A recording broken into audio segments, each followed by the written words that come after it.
Hi, this is Dr. Danny Brassell, America's leading reading ambassador, and holy cow, when I was a little boy, I was not much of a reader, but there were three types of books I would read about. I would read about dinosaurs, I would read about rocks. I was a simple kid, but I always loved reading about airplanes. And so if you get a chance and you have a little boy, make sure you read some books about airplanes. These are pretty awesome right here. We really want to get your kid excited about reading, because the more excited we get your kid to read, the more likely they are to read. The more they read, the better they get. 4 out of 5 of our struggling and reluctant readers are boys. Boys and girls are a little bit different.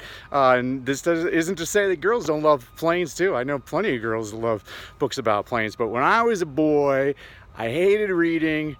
One of the 3 types of books I would read about would be about airplanes. So that's your tip for the day.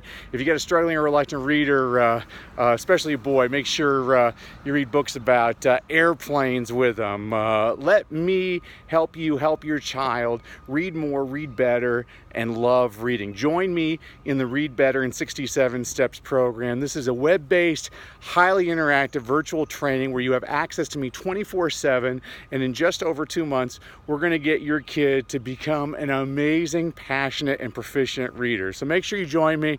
No matter what I do though, remember, as parents, you are your child's greatest teacher, and you make a difference every day. See you there.